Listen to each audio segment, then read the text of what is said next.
Ny voany no amatarana ny hazo ratsy tsy afaka ny amovo tsara, ary ny hazo tsara ihany koa tsy afaka ny amovo ratsy. Toy ny hoe efa tsisy zavatra afaka hovaina na antenana tsony rehefa zay ny lalàna ny natiora. Fa eo amin'ny finoana kosa dia misy hatrany ny fiovana afaka antenaina dia raisina ao amin'ny tontolon'ny fanahy. Andrasana amin'ny mpanompon'Andriamanitra rehetra zany hoe amokatra tsara zany. Fa inona tokoa ary ny asa omeny Jesosy Kristy ny mpanaradia azy. Androany sika dia hifantoka manokana amin'ny epistely faharoa araka ny Timoty toko faharoa ny andininy voalohany hatramin'ny fafito amin'ny Timoty faharoa, andraisantsika afatra manao hoe ny asa ampanaovin' Jesosy ny olona mahatoky. Ny asa ampanaovin' Jesosy ny olona mahatoky. Hitantsika amin'ny andininy voalohany sy ny andininy faharoa fa zany asa zany dia mpampianatry Jesosy isika. Mpampianatry Jesosy isika olona zay mahatoky eo anatrehany. Ny hitantsika eo dia teny mpitiavana avy amin'ny Paoly apôstôly avantana makany ny Timoty izay antsoiny hoe anaka-eto. Raha ny dika teny dynamo amin'ny teny grika eto dia tena hoe irariana mihitsy mba ho tena feno fahefana sy feno hery Timoty rehefa manao ny asa fampianarana izay ataony.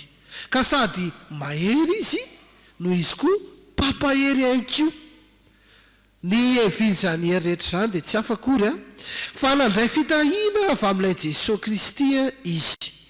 Ny Kristy toetina manondro ny amin'izany hoe ilay Mesia voahositr'Andriamanitra ho mpamonjy, ary tena ampoka an'izany famonjeny izany i Timoty. Anisan'ny voambolana indraindray tsy dia indraindraina loatra aty amin'ny protestanta ny hoe ositra fanosorana, olom-boahositra voahositra. Nefa ny anisan'ny tena manan-danja eto amin'izao perikopantsika izao, satria raha ny tena marina tokoa dia tena olona miavaka izany olom-boahositra izany, manana fiainana manokana izany olom-boahositra izany, ary manana lanja manokana izany olom-boahositra izany. Ary ny tena mampiavaka azy dia olona tena feno fahasoavana, satria natokana ho an'Andriamanitra ny olom-boahositra anankiray. Timoty eto dia nahazo lafim-pampianarana anankiroa. Nisy ny noraisiny mivantana avy amin'ny Paoly apôstôly, fa nisy koa noraisiny avy amin'ireo mpanaradia sy mpiara-miasa tamin'ny Paoly. Ambara eto fa vavolombelona ny etsoina an'ireo mpiara-miasa amin'ny Paoly na mpianatra ny Timoty ireo. Ny teny grika hitantsika eto indray dia ny hoe martus, zany hoe olona tena azo antoka tsara fa tsy hiala amin'ny finoana ary hanao viveriny ainy mihitsy mba hitanana zany finoana izany tsy natao ho an'ny olona tokana ary avako arak'izany. Ny fitezana ny finoan'ny olona ao amin'ny fiangonana, fa andrasana ny fiara-miasan'ny olona izay nomena andraikitra tahaka ny Paoly sy reto olona izay mpanaradia azy reto.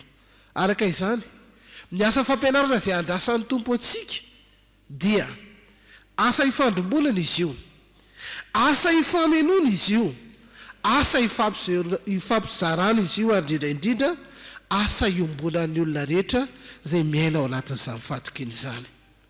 Fa misy ihany sokajin'olona omena manokana izany hoe mpampianatra Jesosy zany no andraikiny.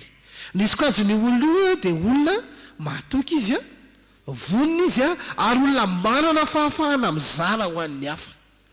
Raha jerentsika Jesosy dia tena anarana fiantsoan'ny mpianatra sy ny mpanaradia azy manokana ny hoe mpampianatra. Indray mandeha dia nisy mihitsy fitenenana hoe mpampianatra tsara zany no nalazaina tamin'io Jesosy io. Ny ankabeazan'ny fotoanan'i Jesosy dia nampianarany vahoaka na nampianarany apôstôly. Fa nisy koa raha sokajin'olona sasatsasany nahazo cours particulier, cours du soir tany an'i Jesosy. Mampitodika antsika izany ny amin'ny Nikodemosy. Fa amin'ny andro alina mihitsy Jesosy manokana fotoana ampianarana azy ny amin'ny hoe fahateraham-baovao.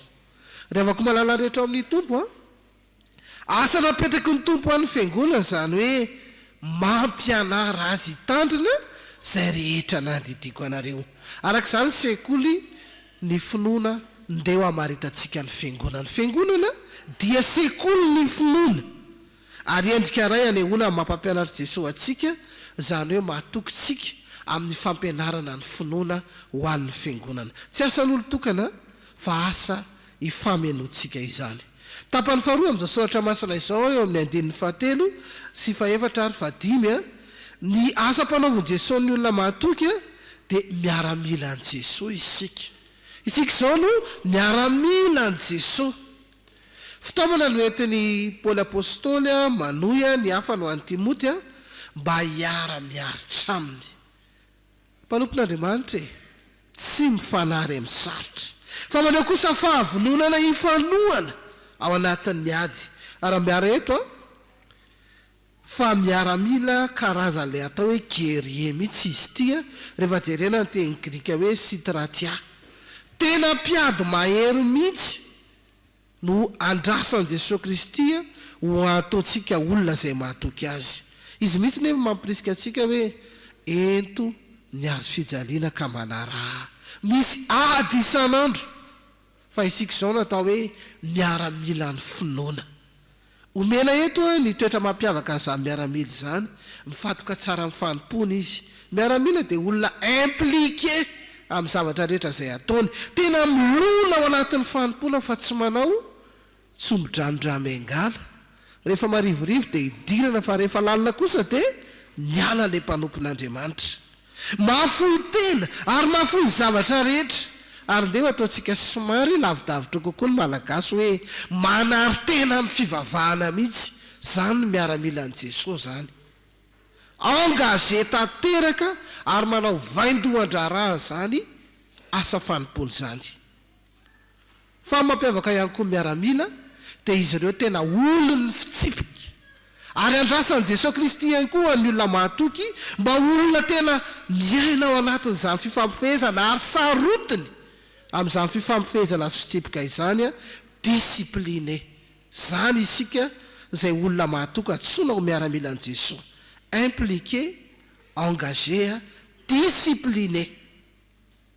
Arak'izany ny tena olona mahatoky sy mpanompo mahatoky ao an' Jesosy dia olona tsy mba varim-bariny zany fa tena sérieux tsara amin'ny asa sy ny andraikitra ary fanompona nomen'ny tompo azy. Misy ezaka ihany andrasana amin'ny miaramila an' Jesosy eto mba hazony satro-boninahitra. Atleo zay no matoa tena ampiasain'ny teny grika eto. Tena hoe atleta an' Jesosy Kristy mihitsy sika dia lasa tahaka ny fifaninanana ara-panatanjahantena mihitsy ilay asa mahamiaramila antsika io. Arak'izany dia tsy miaramila midy atao anaty fiangonana tahaka ny miaramila izay mihiboka any anaty kazerna isika. Fa tena miaramila alefa an' Jesosy mihitsy any anaty saha, any anaty ady any anaty fiarahamoninandry. Isika izao natao hoe mandrafitra ny tafika masin'i Jesosy ety an-tany. Fampiasantsika matetika ivombolana io aty amin'ny protestanta ny hoe tafika masina, fa tena manan-danja amintsika ve mahamiaramila antsika vonin-kiady, vonin-kandresy manoloana an'izany asa fanompona nomen'ny tompo antsika zany. Fanina antsika fifaninanana masina, ady masina, fanompona masina, tafika masina zany misy antsika. Jesosy raha dinihy antsika dia mahavatra miady manolona mihitsy izy rehefa anatanteraka ny fanompona io. Impiry moa zany Jesosy zany saika nitorohan'ny olona vato. Nisy taona ihany koa isaika nazeran'ny olona tany amin'ny antsana. Arak'izany dia tsy toetra amin'ny miaramila an' Kristy zany mitsaokady na matahotra zany manoloana ny ady. Nefa ankehitriny diavako malala dia iarahantsika mibebaka eo anatrehan'ny tompo. Fa firifiry ny mpananadian'i Jesosy Kristy ankehitriny no mandositra sy miala amin'ny finoana rehefa sendra ny mafy sy mandalo fitsapana. Jesosy eto dia tediaviny ho Jesosy mpanao fahagagana ihany ny ilainy. Jesosy le mpanasitrana ihany ny tedaviny. Jesosy le mpamaolana ihany ny tedaviny. Fa rehefa Jesosy le mampitondra zioga dia toa ialany zany Jesosy zany. Rehefa komalala rehetra ao ny tompo ray volana martyr tsika amin'ity volana aogositra ity. Isika izao no martyr sy taranaky ny martyr miomana fa miaramila an' Jesosy tsika misy ady ny fiainantsika. Fa amin'ireny dia manoatra noho ny mpanesa isika amin'ny alalan'ilay tiantsika. Mamarina izao soratra masina izao isika to dia hitantsika fa ny asa mpanaoviny Jesosy ny olona mahatoky dia mpampianatra Jesosy isika. Miaramila an' Jesosy isika fa isika izao koa no mpambolin'i Jesosy. Eo amin'ny andininy fahaenina sy fafito no ahitantsika an'izany. raha ivorelantsika ny Genesis toko faharoa andiny fadiambin'ny folo dia misy asa anankiroa tena avy amin'Andriamanitra nomeny sy nakasitrahany ho tanterahantsika. Dia ny asa ny mpiambina sy ny mpamboly. Raha misy zany asa tena manakaiky indrindra amin'ny akasitrahan'Andriamanitra dia tsy ny mampitandrina, tsy ny mampiandry fa ny mahagardien sy ny majardinier antsika. Zany no nomena tao amin'ny Saedena. Indrisy fa somary latsa-danja ny anirin'ny olona kehitriny hoe inona mba nofinofinao amin'ny ho avy. Vitsy anisany no miteny hoe za te ho lasa gardien, za te ho lasa jardinier, nefa tena asa fiara-miasa amin'Andriamanitra voalohany mihitsy ireo sikajina saroa reo. Mpambolon' Jesosy isika olona mahatoky kehitriny.